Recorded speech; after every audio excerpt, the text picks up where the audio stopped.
Hi, everyone. Good afternoon. My name is Goran Buldioski. I'm a senior fellow at the Hertie School, University of Governance, based in Berlin. But as you can judge from my name and surname, I hail from nearby, so 400 kilometers to the south. And it's really a pleasure and also a great responsibility to deal with all the issues that have happened on to democracy, not only in our region, but a bit broader, within 60 minutes. So I will try to be as efficient as the stereotype for the place where I live, Germany. So, to start with, please go on the website, see the bios. I have four formidable speakers. One coming from the United States, Stephen Heintz, who leads the Rockefeller Brothers Fund for many years, but also has been writing on the issue of democracy and editing volumes and doing activities in the United States. So, happening at the biggest and lately is democracy on planet Earth. Then we will look at the key regional player, Turkey, with our panelist, Soli Özel, who has been not only a observer, but as well active participants in what has been happening in Turkey, but with always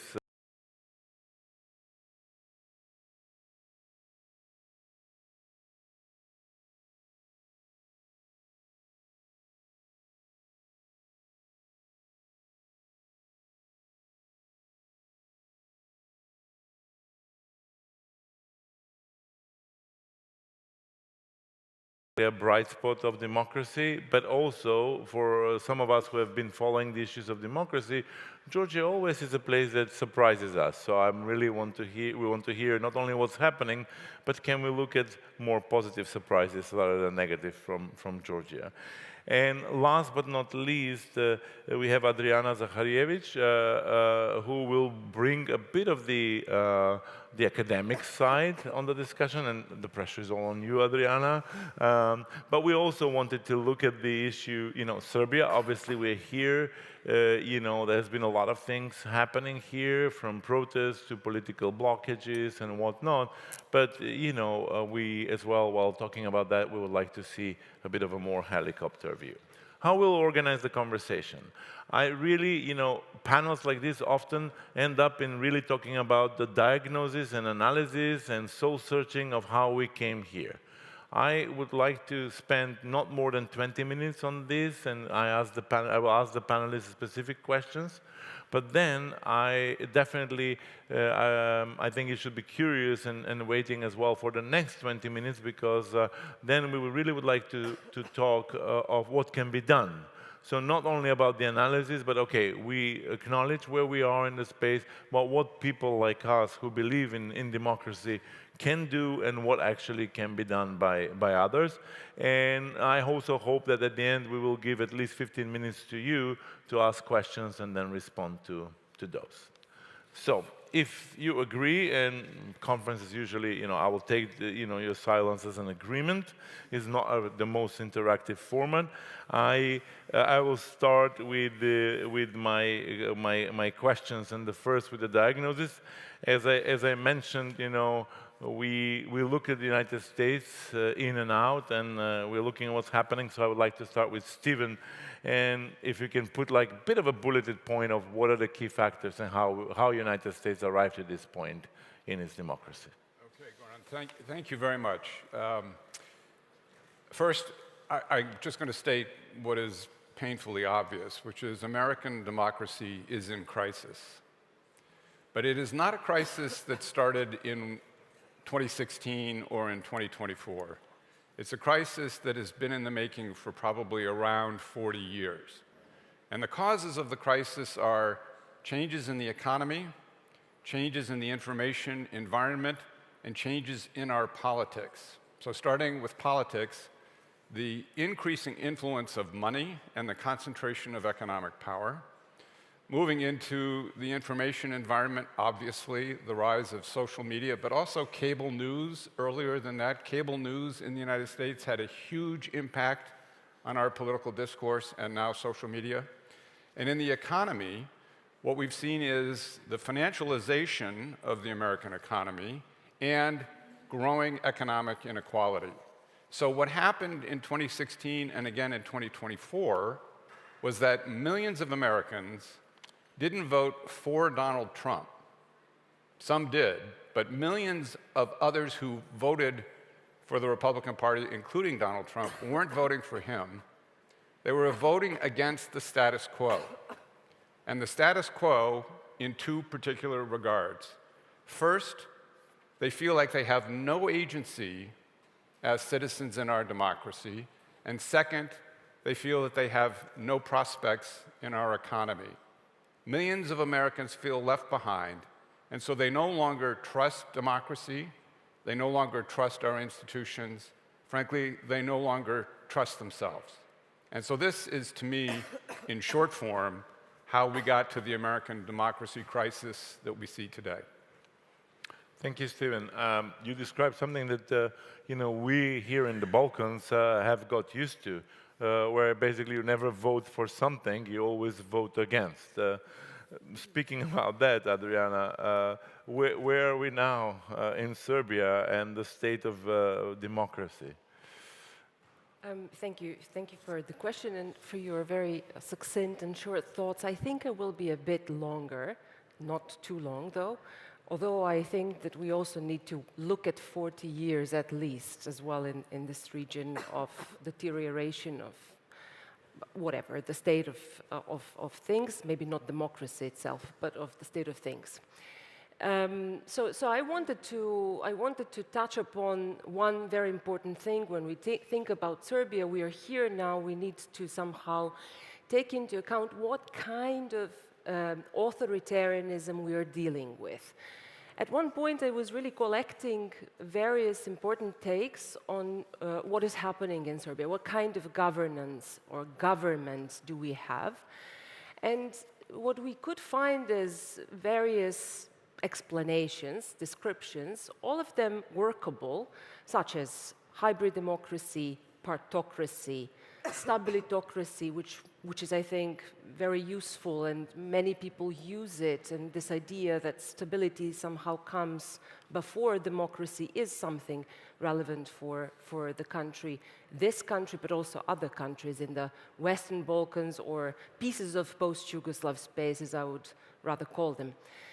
What we also deal with is captured state. This is something which is not a new term, but in addition to this, researchers from Serbia added a very important piece of the puzzle, which is captured society. So the media, the church, the civic organizations, all of that is also part of the capture in the regime that we are currently dealing with. However, despite the fact that all of this is workable, I would want to add one other term, a term that obviously with relation to US becomes very often in discussion, that is transaction. Since Donald Trump appeared, especially in his second coming, this transactionalism is all around us. But I would like to claim that the regime of Aleksandar Vučić and SNS, so the governing party, is a form of transactional authoritarianism that we deal with for a longer period of time, so at least since 2017, when this notion of doing transaction, brokering, bargaining, rather than doing politics, is what Serbian politics is about. I believe that this is important not so much when it comes to the outer politics or the foreign politics, what many of you would see as important, as I would probably, I would believe that most of you see Serbia in three ways: as a country that has problems with its territorial bounds, so the code name for that is Kosovo. The other perspective on Serbia would be probably Russia, that is the international relations. And the third code word would be lithium, where Serbia is understood as a resource or a raw source country. However, the transactional authoritarianism gives us a perspective on how we, who live in Serbia, feel or live through that transaction.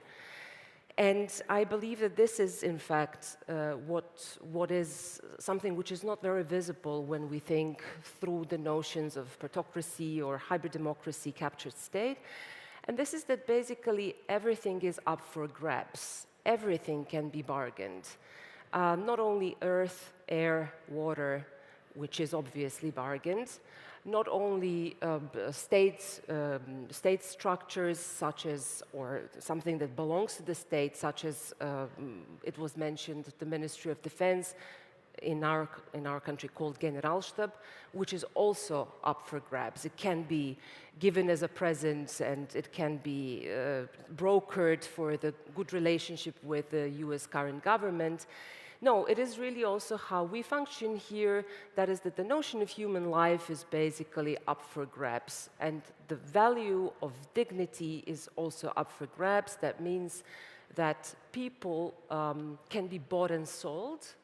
And that this notion that people, lives start to function as transactions is what I would believe the students' protest that started a year ago wanted to fight with. What this transactional authoritarianism brought us is a certain kind of dissolution of dignity, public access to truth, justice, information, value of knowledge, but also value of values, and in the end, a dissolution of common sense. And I will stop with this just to give you a notion what the dissolution of common sense might mean. Last year, on the 1st of November, when the canopy fell of the railway station in Novi Sad, one of the first sentences that we could have heard by the representatives of this regime was, the canopy was not renovated, despite the fact that basically everyone who was passing by, everyone who was taking photographs, saw that it was renovated. So let's say that we're talking about this kind of most elementary common sense that has been violated, and has been violated for years, in order to bring us this kind of dissolution of common sense, a major part of transactional authoritarianism. Thank you, Adriana. We'll come back to that also in a way later, how one can do and what one can do if the problems are so deep. Marika, you are active in a country where a party called Georgian Dream brought a nightmare to democracy. What led it to that? And the floor is yours. Yeah, thank you very much for the opportunity. Well, there are some more institutional sides to how they captured power. For example, the electoral laws, the hyper-centralized state, and then also resources, of course. Bidzina Ioanishvili, the Russian-made Georgian oligarch, he came to power in 2012, mostly on the program of ameliorating human rights, and also setting up some more functional relationship with Russia, but not at the expense of European integration. And 80–85% of Georgian population consistently wants European and Euro-Atlantic integration. But he, in 2015, Radio Liberty study, his personal wealth compared to Georgia's national GDP was 35%. So he had assets worth 35% of Georgia's GDP, and that is just him, and then the entire network that he has around him, of course. But I would like to underline the illusion of security that Georgian population, as well as Georgia's foreign partners, had, because of the just overwhelmingly and consistently pro-Western population. And for Georgia, it's not just a matter of democracy, it's also a national identity issue. Everyone used to say, no, it's not possible to bring Georgia back onto the Russian orbit. It's just impossible, both at home and abroad. And I think that illusion of security just like made population and foreign partners a little numb. And by the time sufficient attention was paid to what was happening, it was already quite a little bit of late in terms of like consolidating autocracy. That is, of course, partially coming from the situation that was the international order back then. Nobody saw Russia as a threat, and the 2010s were a little bit of how to say, naive, to say it kindly, naive period of assessing the situation in the east, on the eastern flank of European security architecture. So currently in Georgia, virtually all opposition leaders are in jail, some of them including my party leader, Elena Khoshtaria, who has a birthday today. She faces up to 15 years in prison, and the charges against her are state sabotage as well as aiding aiding foreign country in hostile activities, and that includes her advocacy for sanctions against the Georgian dream for two reasons. One was the Russia sanctions evasion and aiding Russia in its war effort in Ukraine, as well as sanctions stemming from the gross human rights violations that's happening in Georgia in, last year. Georgia is currently at a very painful stalemate. I would say that it would be hard for the regime to consolidate fully, to completely uproot all dissent. But at the same time, we don't entirely have currently resources to also consolidate a victorious push against the regime. It is not Belarus 2020 in the sense that there's more cells and more pockets of freedom and resistance because Lukashenko had already consolidated in 1990s. But it's also not Ukraine 2014 for various reasons because we don't have multiple oligarchs who could check and balance the one oligarch who's in charge, and so there's no financial resources in the resistance whatsoever. I won't go into ridiculous details of how bad the situation is financially. And also the Yanukovych, he was stupid enough to just outright shoot people. That is never good, of course. And Bidzina Ioanishvili, the shadow dictator, he outright said, I'm not Eduard Shevardnadze, the Georgian leader who stepped down amid a Velvet Revolution in 2003, and I'm not Yanukovych. So they're trying to avoid another mass violence on the streets. They just want to drain people one by one, arrest people one by one. And that is what we have on the ground.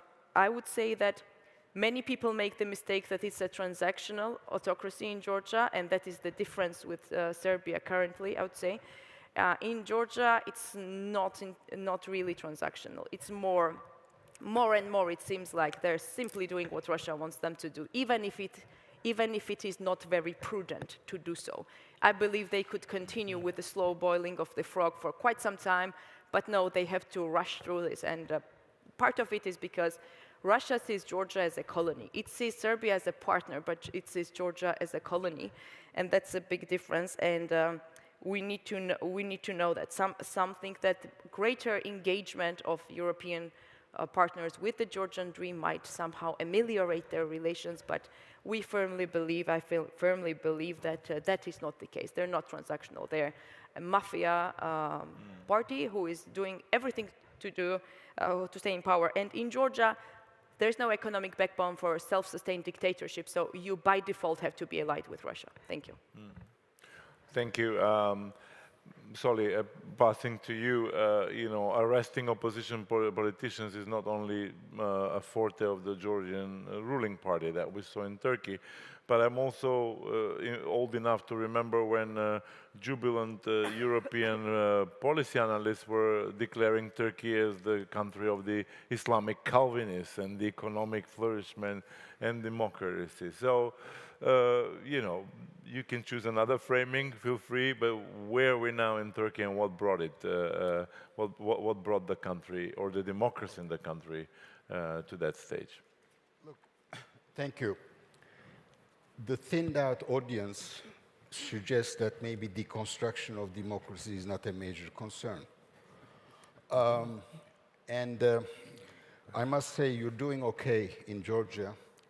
The opposition leader gets 15 years in jail. Ours is supposed to be in jail for 2,453 years if he gets convicted of all charges. Anyway, well, Calvin was not necessarily a Democrat, was he? or Calvinism in practice was not necessarily a liberal heaven either.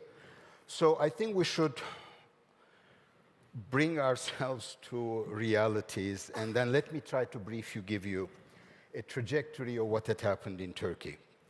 First, the international environment. The 1990s, for all the brutalities that also took place, were a period when if you were not attempting democratization and if you were not attempting to become a free market society, you would not count in the councils of the world.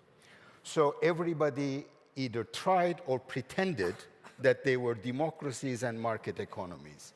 Since 2005, there is a secular decline in number of countries that can be considered democracies. So the overall international environment is radically different. It's not either conducive to or supportive of democratic systems. By the way, please don't give me EU support for democracy around the world, the shield of democracy that the EU will provide. This is bunk. This is bunk.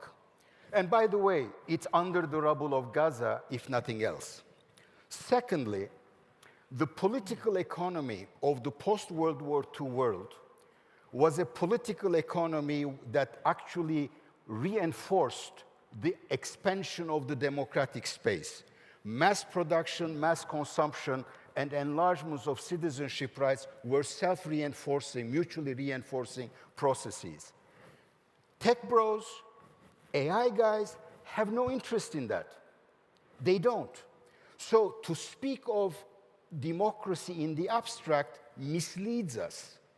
We cannot separate the political economy of today from whether or not democracies will have space to breathe in or to actually enlarge.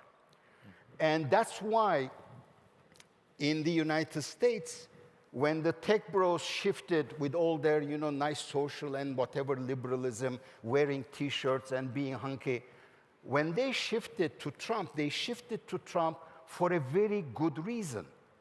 Biden's people were going to regulate them. And they were going to regulate them seriously, the way that the EU attempts to do. And that was what was unacceptable to them. So part of capital is an enemy of democracy, as I suppose people in this crowd are actually demanding or are prone to. So, and finally,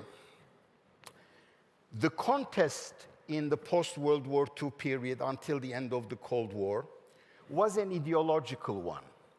Yes, I know Huntington is bad-mouthed for Clash of Civilizations, and you may dispute Huntington's answers, as you should, but that he raised the proper questions should not be in doubt. And what we see in the United States is the rise of Christian nationalism trying to build a transnational Christian nationalist axis, which I think is part of the reason why they like Putin.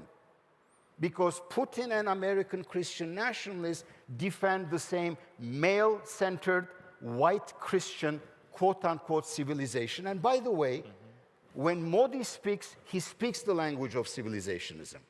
When she speaks, he speaks the language of civilizationism. And that is another threat to somewhat class-based individual rights and all that kind of stuff, understanding of democracy that we see. Now, what happened in Turkey was our system, more military-dominated system, was actually bankrupt in 2001. And AKP, promising the country a different future, which was related to EU accession, convinced the public, only got a third of the vote, but actually came to power. And there lies a very important lesson. Executive power is a lot of power. Separation of powers, judiciary balancing and stuff, they work a bit, but against a very determined, powerful, and brutal executive, they don't really have much of a chance. Especially if the legislature also goes in that direction.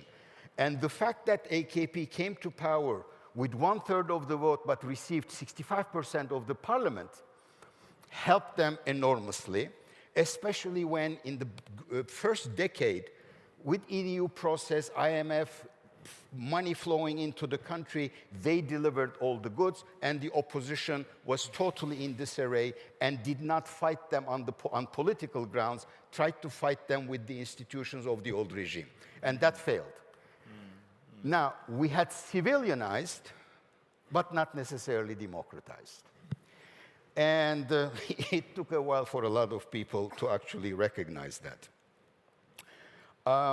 Once we had a coup in 2016, and the Western allies, those democratic countries, were conspicuously absent in terms of support, whether we like them or not, supporting the duly legitimately elected government of the country, the ball was dropped totally by the EU and by Turkey. Already it was dropped, I think, by 2012. Today, Mr. Trump gives unconditional support to our government. There are really no scruples, no qualms about what happens in the country. European leaders come to the country and they don't even bother to mention the fact that the duly elected mayor of Istanbul is in jail along with hundreds of other people on totally trumped up and ridiculous charges. So the rulers of the country have an open field. Yet, those in the crowd who know me, I am not necessarily the most optimistic person in the world. I'm not. I'm proud of it. But I am more optimistic today than I was, let's say, 3 or 4 years ago, because after 23 years and a dysfunctional economy and an extremely oligarchic and repressive system, poles of resistance are emerging, and at some point they're going to merge. And the difference, and this is my last point, the big difference between what I heard yesterday about Serbia and us is we do have a political channel to which that energy can flow. Our right-wing opposition parties still did not wake up to the fact that they should join forces with the CHP, which is a social democratic party. They will, hopefully. But pockets of resistance are growing because the system is actually unraveling. The fabric of the country is actually falling apart. So we'll see. If not everyone is put in jail, there will be a fighting chance, and the options are we will have elections. I don't think you can actually not have elections in Turkey, which I also think what the majority of the public is still silently waiting for to give the coup de grace. But we may have elections if everyone is in jail that is either a Russian-type election or a Venezuelan-type election, and that is what the fight will be about. Thank you, Soli, also for the analysis, but also for linking to the second part of our conversation, which is actually what should be done. And I'm glad that you are optimistic. You're really right. I mean, yeah, out of character, exactly. But with also detecting the energy that is there in the society. I think we should not neglect it. So let's move into this. What can be done now? Marika, what can be done in Georgia now, given all the circumstances and the reality that you described? You know, what is the fight, or what are the actions that can be done, if not to restore democracy, but at least bring it closer to a better society that the Georgians deserve? Thank you very much. So Georgia is rightfully seen as a cautionary tale now in Europe and beyond. And I really think it should be studied at all political science programs, how it was possible to subvert a completely different country like Georgia. Georgia used to be the most anti-Kremlin and pro-European country in terms of population. And then in just 12 years, it's a complete U-turn in governance, not in population, but still. So it really is, I think, Russia's most successful Trojan horse operation. And I'm happy to see that Europe is now more alert, and they were very careful to prevent the Georgian scenario in Moldova, and that is what they said outright, Georgian scenario, and the Moldovans were very aware of too.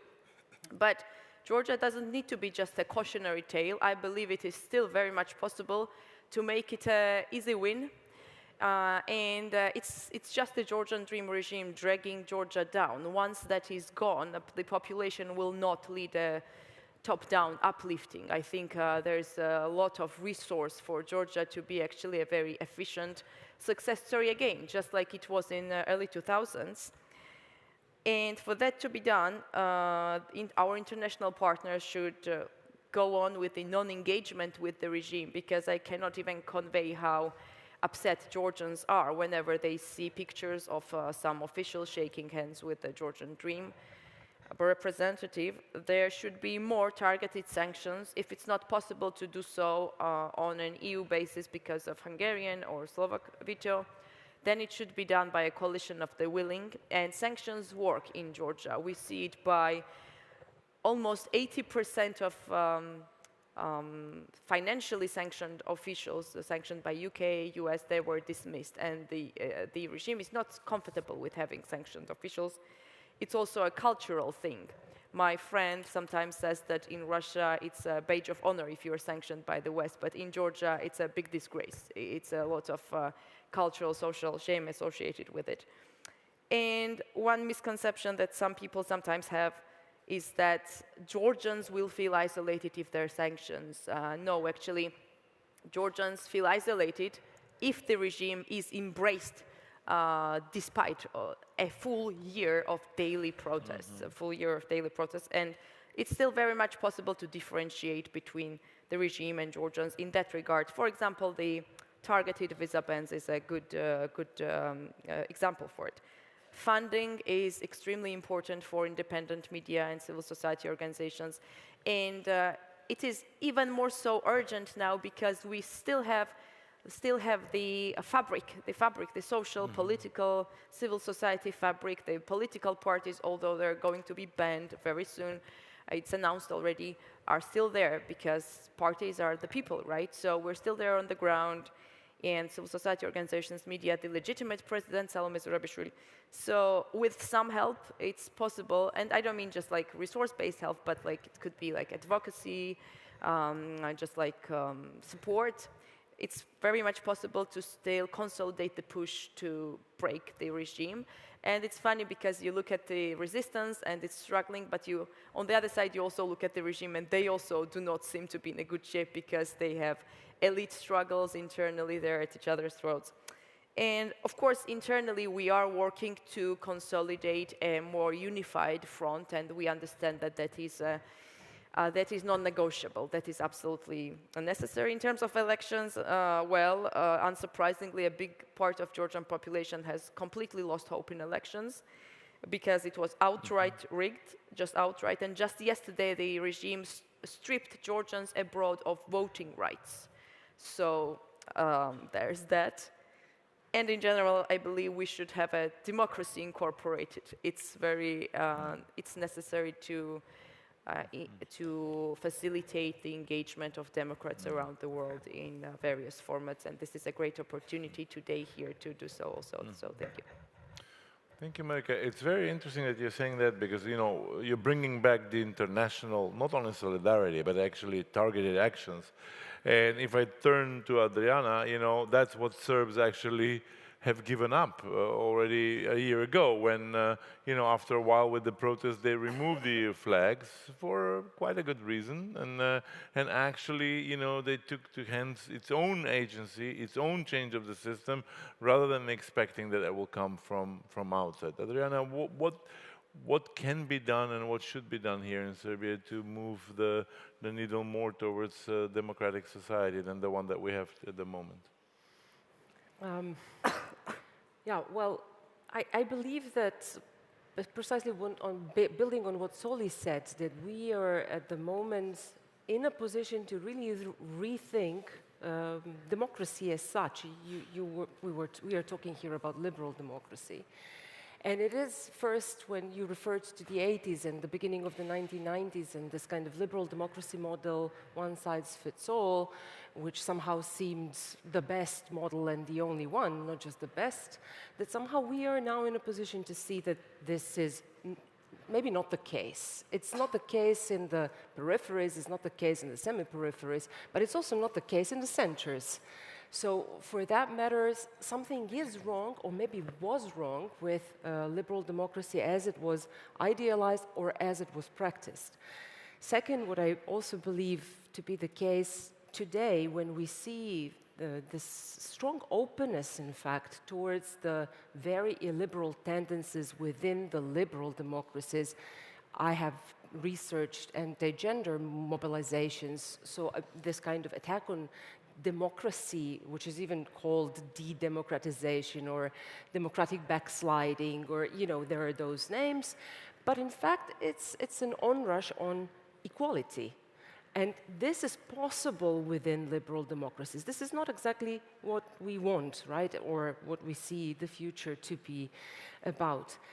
What, again, Soli said, I think it's incredibly important. What we also see at this table in the end is how much democracies depend on one another, and that in 2016 there was no foreign answer to the call of the Turkish people who wanted a democracy, is something that we also experienced and have been experiencing throughout this year, because I wouldn't say that we actually gave up on this kind of democracies built together. If we want to build it under one frame, then we need to build it together, not because someone is more capable to do it and others less, but because there is now less material here for us to work with, so we need to do it somehow in unison. That was not happening in Serbia, you're right. One of the reasons might be, if we put aside the notions that many have, that the transactions that were offered or promised to the European Union countries, US, Russia, China, all of the players that the great transactor of Serbia is working with. If we put those notions aside, maybe one of the reasons why Serbian way of doing democracy in the last year is the issue at hand. Maybe this is the reason why we are not recognized and why our call towards the others is not recognized as relevant. Because what we are seeing, at least for the first 6 months in Serbia, is participatory democracy. So it's not the representative democracy, direct democracy. And this is this notion of that the students introduced of plenums, of a certain kind of leaderless democracy. So there is always this question, okay, but EU wants to do a deal and wants to do a re-democratization, but who do they talk with? So who is that person? Who is that voice? Who is that face? It seems that we are not even capable to think outside of the frame of the representative liberal democracy anymore. But what we are seeing on ground in Serbia with the students and their mass presence, this kind of leaderless, emphatically non-violent methodology that they're employing, I believe incredibly important for the Serbian context, non-violent methodology, is something that obviously offers itself, maybe perhaps not as a direct substitute, but as a necessary element in the reworking of what we are thinking about democracy today.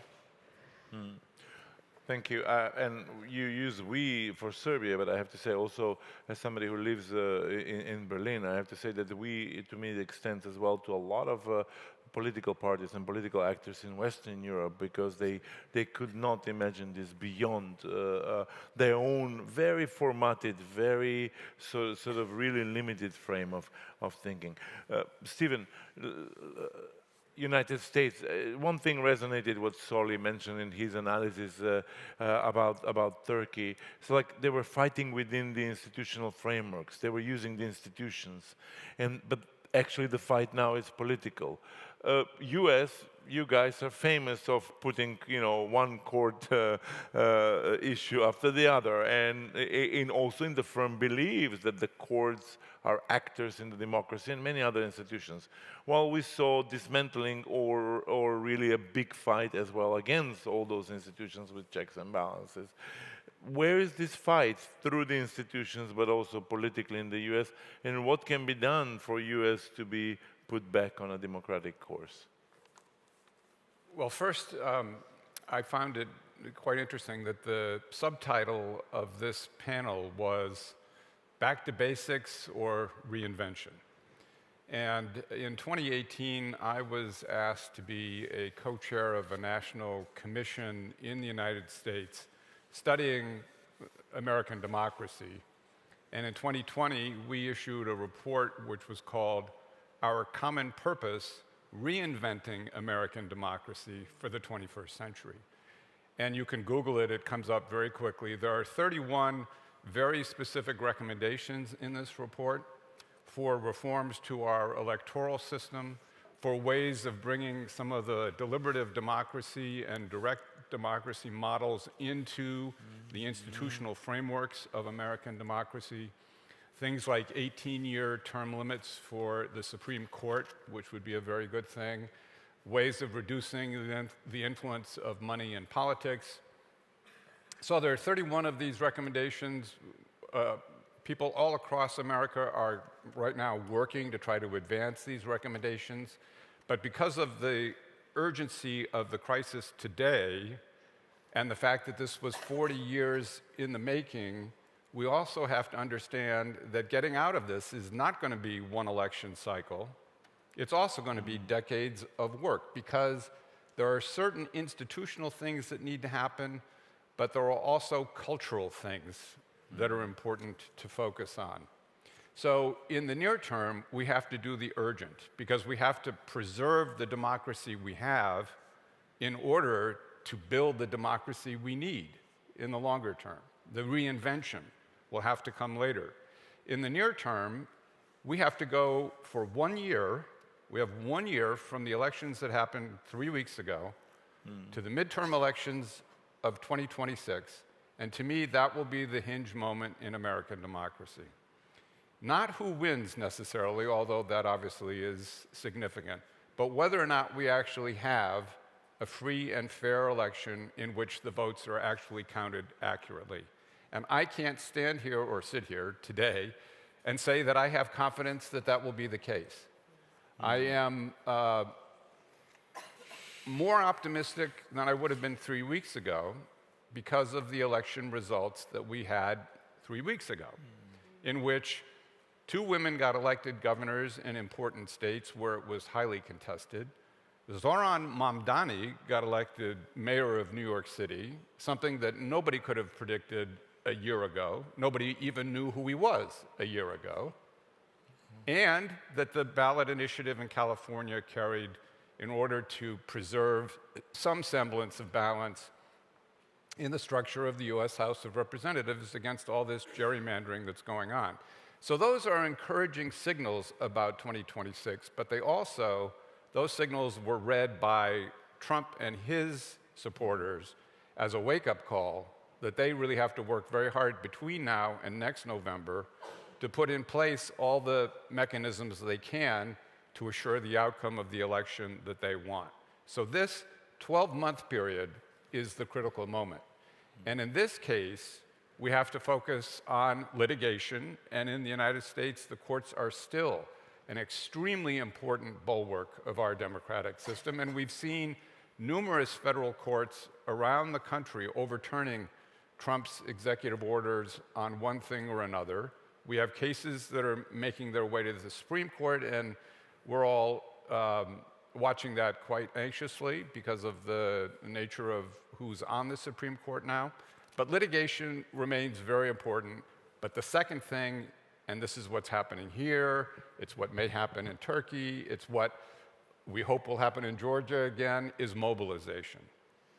What we've seen in the places like Moldova, for example, or in the Netherlands, or in Poland, when there was right-wing or autocratic tendency and backsliding, it was the mobilization of citizens that turned this around. And what the students are doing here is an inspiring lesson for all of us.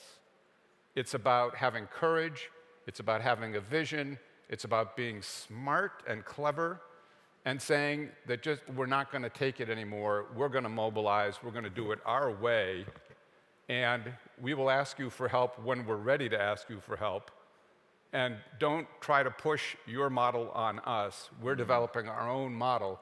This, to me, is the inspiring future, the reinvention of democracy that this panel foreshadows. So in the United States, in the short term, it's litigation and mobilization.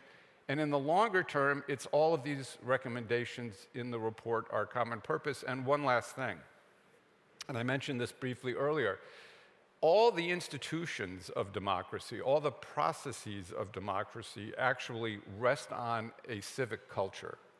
And if that civic culture is weak, if people have lost faith in the system, the institutions and the processes, if they've lost the connection to each other, the sense of social solidarity that is necessary for a democracy to flourish, then the institutions are weak and they are vulnerable to the manipulation of demagogues and authoritarians and populists, and this is what we've seen. So we have to pay attention to the renewal of civic culture, and that is a longer-term, more complicated process. But one of the things that we're seeing in the US right now is the creation of a new institution, a new vehicle, which is called the Trust for Civic Life. And this is a way of assembling national-level philanthropic capital and redistributing it in a participatory process to small communities in the parts of America that have been overlooked for too long. The parts of America where people feel like their vote and voice don't matter, and where they don't see themselves in the future of our economy, and supporting their work, not telling them what to do, not bringing projects to them, but responding to things they want to do in their communities together to build civic infrastructure, to promote civic life, and to make progress on things that matter to them every day. So that's the longer-term work. We have to do them both, but the urgent has to happen now. Thank you, Stephen. Let me go to the audience. Soli, you will be the first one who will pass the floor because you started with your actions and I will give you the chance to elaborate. But I also want to make sure that there are questions from the audience and we get your responses to that. So I see a question over there and one over here, so if you can bring the microphone to Sonia. So introduce yourself and a question. We don't have time for comments. Sure. Sonia Stojanović-Gajić, University of Rijeka, and member of the executive board of BCSP. First, thank you for a great panel. Second, one word that was not mentioned except for the coup d'etat in the room was security.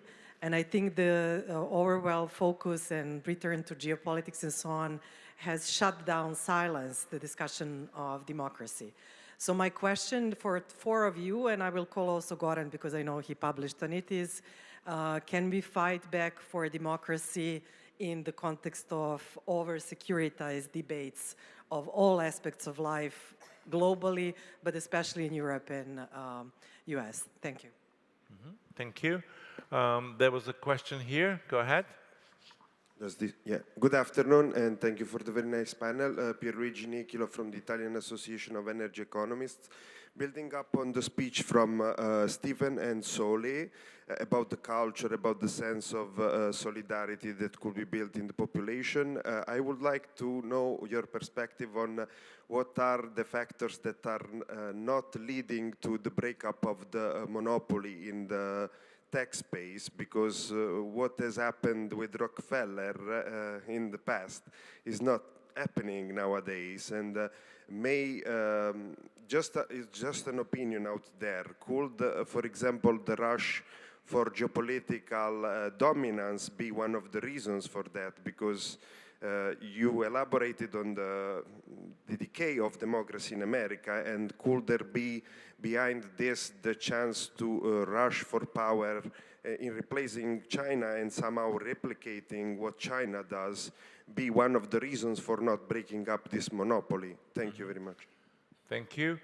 Is there a third question? Yeah, over there. Let's get the third one, and then we'll come back to the panel. So there in the back, the gentleman in the back with a...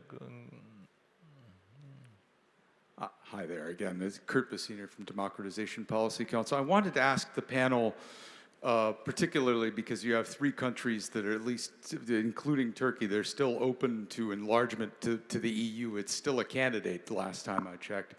how much has the European Union's, I'd say, still from my perspective, dogmatic, sticking to its model circa 2003 when it comes to here in the Western Balkans, thought that democracy and openness are going to magically come, that they're going to have partners in the governments that they're dealing with.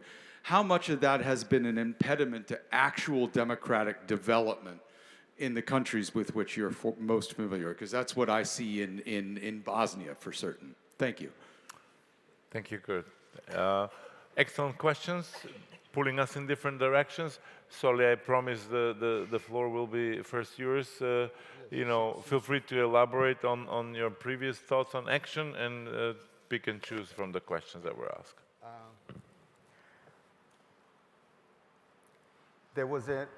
When I was a student in the US, the Speaker of the House was somebody called Tip O'Neill.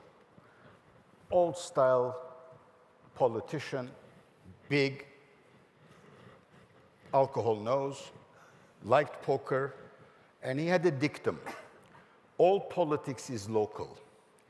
And in the 1990s and later on until about the 2008 crisis, we found ourselves in what Ivan Krastev said, policy replacing politics and basically binding it, okay? And the only way out of this bind is to actually go back to politics. Politics is dirty, politics is messy, but without politics, especially local politics, you really can't do anything. So Tip O'Neill was absolutely right. Secondly, it is remarkable to me how easily public and private institutions in the United States caved in. And ultimately, it was through Jimmy Kimmel that the American public actually voiced its discontent. That is remarkable, as is the fact that a dead pedophile's notes may very well be what will break the coalition that actually brought Trump to power and has kept him in power as well. So what I would suggest is, what needs to be done is truly building a large coalition. And it's interesting, because over the Epstein files, some MAGA people are joining forces with the more leftish American Congress people in order to bring back the very strange idea that was already forgotten of accountability. And this is all part of mobilization. And what I could not hear yesterday, for instance, in the Serbian case was, your political parties don't seem to think along those lines. And the thing is, unless you have a unified bloc, you cannot fight an executive which has a lot of powers. Finally, the EU thing, I am now totally convinced that whatever happens, happens domestically. I'm not a great fan of sanctions. Sanctions against Iraq in the 1990s are partially responsible for why the post-war in Iraq has been so brutal, because it annihilated the middle class. Sanctions harm the societies and not necessarily the regimes. So if there are going to be sanctions, they've got to be addressed specifically to persons and institutions that serve a regime rather than bulky. Okay, that's all. Thank you. Yeah, I think there is an agreement about that. Yeah, exactly. Marika, any answer to the three questions on the security, on the geopolitics, and as well on the enlargement? Yes, thank you. Sanctions, yeah, we do request targeted sanctions designed for the regime representatives and those guilty. I'll try to be very brief. So in terms of how to preserve democracy in the increasingly securitized world, it really depends on what we consider security. So I think it's partially a narrative issue, and that is why it's important to have anti-propaganda efforts and correct discourse, because security is understood in various ways in various areas of the world. And we need to see that democracy is security in a way. So democracy is an extremely important pillar of security, and without it, security might be lost. So again, I think it brings us to these anti-propaganda efforts and countering hybrid threats from autocrats in the world. Then, actually, in terms of mobilization, to build up on that, on example of Georgia, I think mobilization is there, and quite forceful mobilization too, but the problem is more with channeling. So it's not enough to have mobilization, you also have to have a correct channeling of where the energy goes and how. And in terms of European Union, if I understood the question correctly, correct me if I'm wrong, please. So yes, the European Union's some sort of automatic assumption that any government in potential candidates and now candidates would be democratic and would want European integration. It has been one of the reasons why we just like, it took us a long time to see the big picture forming. That is a problem. That is what I call the illusion of security. And more precisely, lots of European Union programs in Georgia, and I'm sure also elsewhere, although I haven't studied it, directly enabled the regime. So a lot of the money and programs they spend on the institutions and all of that, the regime capitalized on it and used it for the worse and to repress the society. So it is extremely important where the funds flow, where the support flows. If the European Union could evolve a better mechanism on who they are enabling, who they are supporting, and whether their support goes to repression, that is extremely important. Thank you. Thank you very much. Adriana, this question of channeling, you know, we had a lot of energy here in Serbia, but elsewhere. How is that going with channeling that energy into something that will be political and will actually change politically? And feel free to address the other three questions on the security, on the geopolitics, and the enlargement.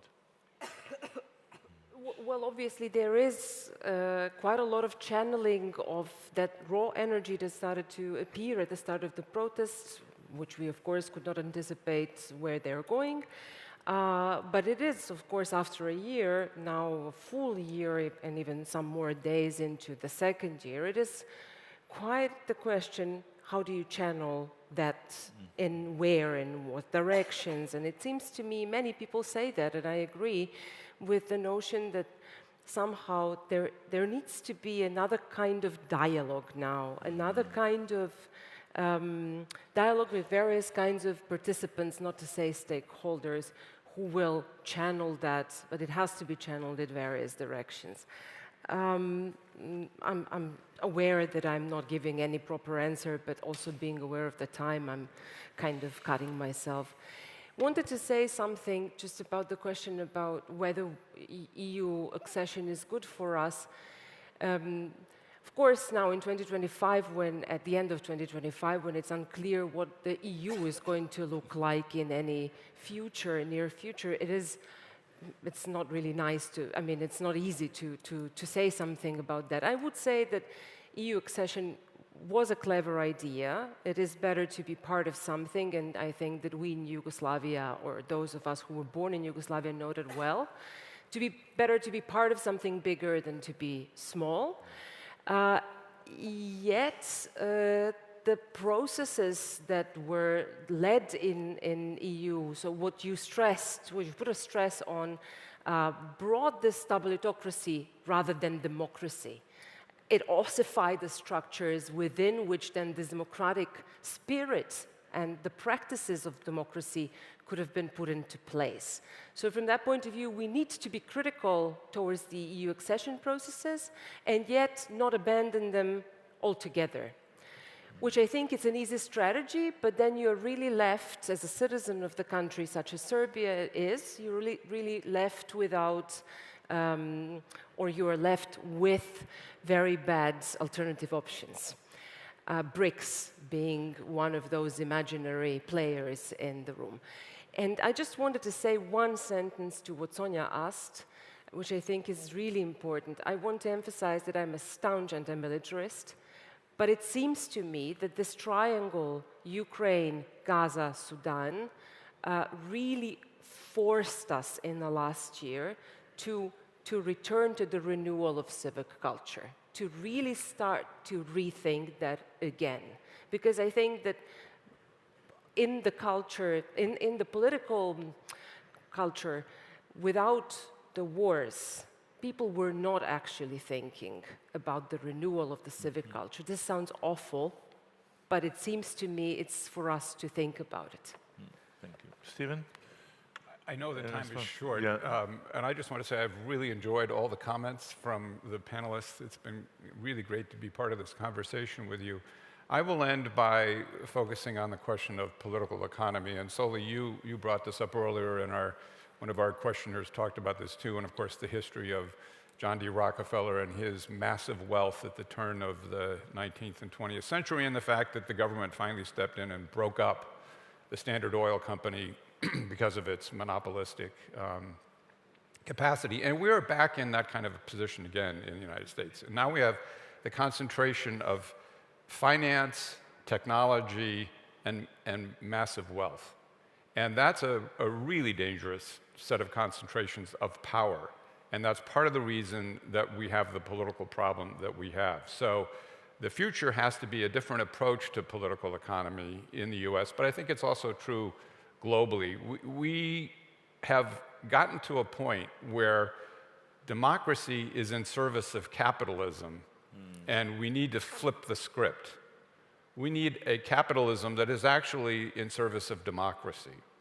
And that's the political economy challenge of the future. And that's also something that I think is fundamentally at the heart of why we're having the crisis that we're having, because for millions of people, democracy has not brought a better economic life. And so democracy is losing credibility. And until we flip that script and we put capitalism in service of democracy and create an economic approach that is about human and planetary well-being, we are going to continue to see the erosion of democracy. Thank you very much. I think we just have, soon to close. I'm not going to summarize. There was very, very interesting and important thoughts. I will just say one thing on my own. Sonia, your question you asked, and I feel sorry that so many people think only about the military. Well, actually, the most of the threat to our societies is not because somebody else will come and invade us. It's actually because somebody will erode us from inside using the societal cleavages. And that is, experts call it the gray zone and so on. And that type of defense, I see it only perhaps in the Nordics, even not very developed, but we're not really thinking about the way how we defend our societies and the way of life. And I would like, the other point that is on Stephen's thing, that we really have to flip the script, but flipping the script means that sometimes even challenging the fundamentals. On my part, I will say we have to challenge the property rights, especially the property rights of those who acquire the property through violence and lawcraft. And that might sound very non-liberal, and probably it will be non-liberal, but it might be more moral and just. And I leave you with one thought.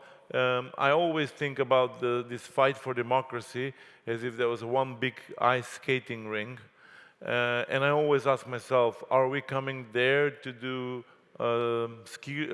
ice figure skating, while on the other side there is a hockey team with their packs and the pads, and whether maybe we should also change a bit of the game.